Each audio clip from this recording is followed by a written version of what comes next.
International Women's Day Eve, and you all know me because my face is typically on everything we do at Cleara. But what you don't know, or who you don't know, is actually Sophie Kerbagian, who is our wonderful CEO and general leader of the entire pack here at Cleara World.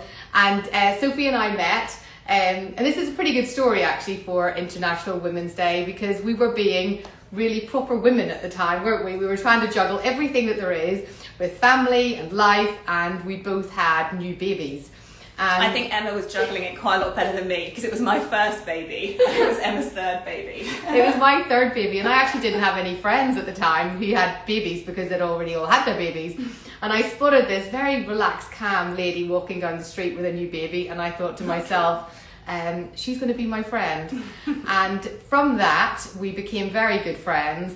And actually, Sophie had an amazing career in advertising and strategy, and I have my career in dermatology, and we would just share our experiences at work. And really, it was through that is where Cleara was then born.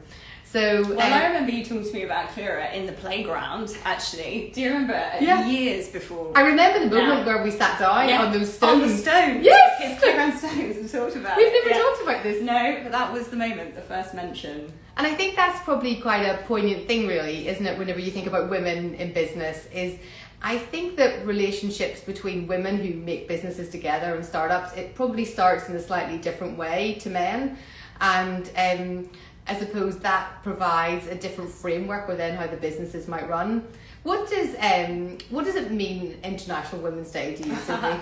Well, you do know what I'm going to say. It's actually, you just used the phrase "women in business," and when Emma and I were talking about International Women's Day, I referenced an iconic scene from Fleabag where Kristen Scott Thomas talks about how she's just been given a Women in Business award, and Phoebe Waller-Bridge says, "Congratulations, you're the best woman in business," and she just says, "Oh, piss off. What time is this like?" I can't say exactly what Kristen Scott Thomas says because it's really rude and it's 6 p.m, just in case anyone's children are in the background.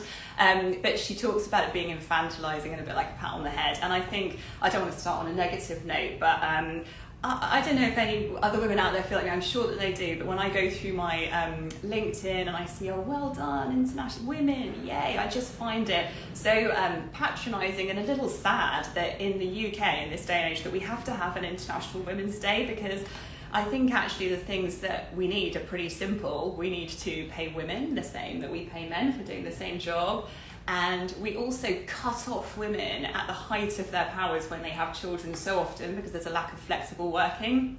And that needs to change. And so I think they're quite simple things. I don't think we really need necessarily an International Women's Day, but just those things would be nice. And I think that is important, isn't it? It does feel like now we should be at a stage where everything is equal, but the fact of the matter is it's just not. No.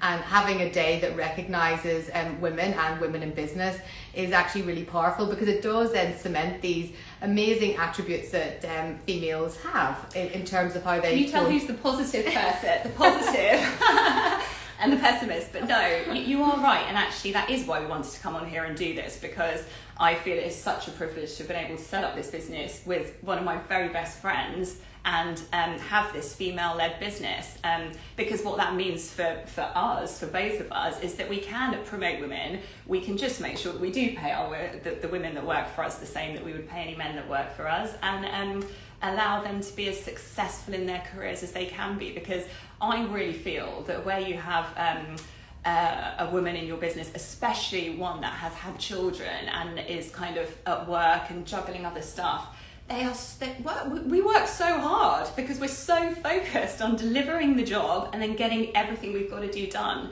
But before I had kids, I would be like chatting in the kitchen at work, or, you know, because I had all the time in the world, maybe we're going to the pub after work or whatever, but no, you're so focused, aren't you? So I am excited and privileged that we can be in this position and help promote women beyond us as well.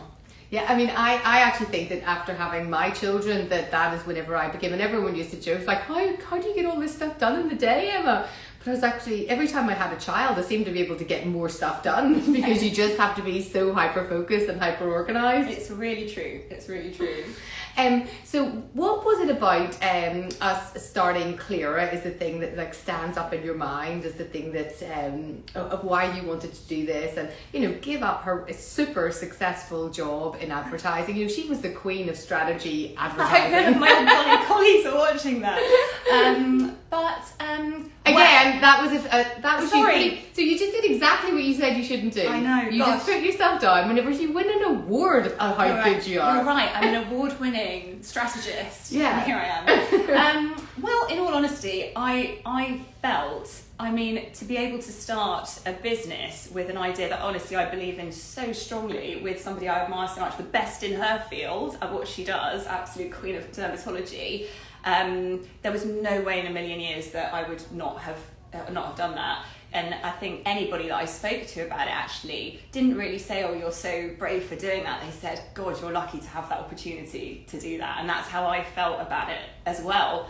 And then obviously, as we've kind of discussed, it actually also becoming your own boss then also enables you to work in the way that, you know, allows you to have a family around that, actually get your family involved in the work. Like in the early days of Clara, it really was a all hands on deck. all hands on deck family effort. So it's been a brilliant journey that's actually worked brilliantly with having a young family as well. Yeah, and actually teenage girls as well, Yes, yeah. who have been incredibly helpful for the way we talk to people, the way we market to people, and also their skills in the packaging in the early days was also much appreciated. So top female girls out Yes. there as well helping us. Definitely.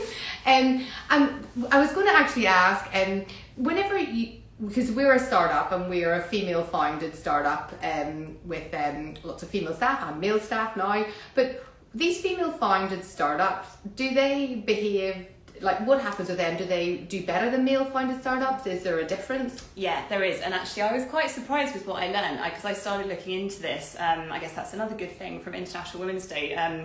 Started to do a bit of research on what it means to be a woman in business, but especially a founder of a startup. And actually, I was surprised to learn, although maybe not that surprised, that you have these two kind of conflicting bits of information going on. One is that female founded businesses are more likely to succeed. And also, female businesses don't make as much money as male businesses. So what that means is that a male founded business is technically more likely to fail, but the ones that stay alive go bigger, they go stratospheric. So that to me actually sums it up, but you can see it right there. The way women are is kind of we're a bit too self-critical, you know, and a bit safe, and we're getting everything done. So we've got really safe businesses, but what we need to do is harness all of that brilliance and good stuff, and then just ask for more and go for it a little more. And I don't think that comes easily, because don't get me wrong, I don't think women are at fault. I think we've been taught to be so self-critical of ourselves through our whole journeys through life from when we're little girls and growing up. So I'm definitely not placing the blame at women's door, but I think we should really push ourselves hard to ask for more and go for more. And do you think that's reflective then, even in your own career before Definitely. starting a business, you know? Because I think that whenever I go into, well, I used to, and I'm really conscious now that I try and not do that, but you would have a tendency to maybe put yourself down slightly, think that other people, you know, if there's only a certain pot of money, well, it has to be shared out equally, rather than going in and saying, no, actually, I'm the top of this tree, I'm the one that brings in all the business, I need to get that money. Yeah. Which I think maybe men probably do a bit more, but Definitely, they worry. I think they worry a bit about it less. I had an amazing mentor who was a man, Martin Harrison. In case you ever come across this live, thank you. And you might remember this when I was quite junior in my career. I was about to go into an appraisal, and you know you have to assess yourself, or you do in certain jobs. So I was writing my appraisal, and I showed it to Martin, and he started scratching out all of the stuff where I'd said, oh, I did a bit of this, or I was not really sure what I did here, you know, boom, boom, got rid of it. And then he told me to go in and ask for an enormous amount of money that I felt incredibly uncomfortable asking for. And no, I didn't get the whole amount of money, but I got a lot more than I would have done if I hadn't gone in and done that. So I do think it's really important for men and women who are in management positions and leading people to make sure that you're encouraging people to ask for what they're worth. And almost, I suppose, is if you're in the position where you are giving out the money, to be mindful of that fact. Definitely. And the person in front of you, depending on what sex they are, may indeed be putting themselves down or thinking about other factors. And obviously with your business head on, you might think, oh, well, I can get away They're with not this. asking, so I won't offer it. Yeah. But I suppose you've got to think about it really from both sides of the desk. In the end, it has to be about the best thing for your business is to keep your top talents. And in the end, anyone breaks if they're not feeling valued enough. So it's your job to get in there and make sure that people that deserve it get what they are, get what they're due. And was that your biggest mentor then for you, do you think, in terms of trying to push you forward in that regard? I do think so, actually, as well. And then there was also later in my career another man, actually. Maybe it's just because there are more men at the top. I've been lucky to work with some brilliant men, and David Boscawen, when we won a very big bit of business at work that was a global account, and I'd won the pitch, and then no one really expected us to win. So at that point, the really senior men in the business started coming along saying, Sophie, do you need any help with this? They did. They really kept, do you need any help? Does Sophie need any help? And it was David Boscawen who said she doesn't need any help. She's just won the business. So we're going to get on with it. So thank you, David, as well. But, I think that's right. It's like there are more men in those bigger positions of power just by sheer number. But actually, it is interesting because I do recall even in my career in medicine, I've got a couple of standout mentors over my time, and two of them were women, and two of them were men. And I would probably go as far to say, it's these two men in particular who really did then shape my career, or more importantly, shape my confidence of what you can go on and then achieve, really. Yeah, I think that's right. Oh, that's nice. And did we get some questions? We did. I feel like I need to ask you a question now. Emma's been doing amazing questions. I know. So, right, this is one question that we should just do is what's next for Clearer? Well, what's next for Clearer is just total world domination, so that's answered in a nutshell. Definitely, there we go. We're watching what we preach. We have some very exciting things in the pipeline, actually, that we're working on that we think you're going to love. And we've had such an amazing response to the Clearer Special and those people that are using it that, yes, we're very excited to bring you some new things later in the year too. But it will all be based, everything that we do is completely based on the dermatology science and the clinical experience that I've had working in this area for the last 20 years, and trying to distill that down so that it's a more modern way of delivering true skin care, true skin health care. And it really is, everything we do will be built around that. So it's nothing will be a gimmick. If we say that we're going to do something and we provide a product to do that job, it will have been thought about to the nth degree, and nothing will be stated or said on it unless and it will work. Yeah, and much to Sophie's frustration when we create things. It's true. Because no, it has to have this. No, you can't just say that. No, that won't work. It's true. That's when I'm not allowed to do marketing at all. I can assure you, in product development, it's the very, very best by the best that you will get.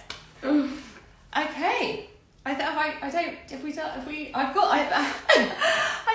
just got one question. We've talked about mentors. We've talked about, somebody did ask about, we've got a lot of questions on skincare actually, because I guess that's more maybe what you want to know about. Andy has just asked us, Andy, I know I wanted to say a little bit more, but the boss is here. It's something very special. We don't think there's anything else like it at the moment. Very targeted treatments to help people where they need it most.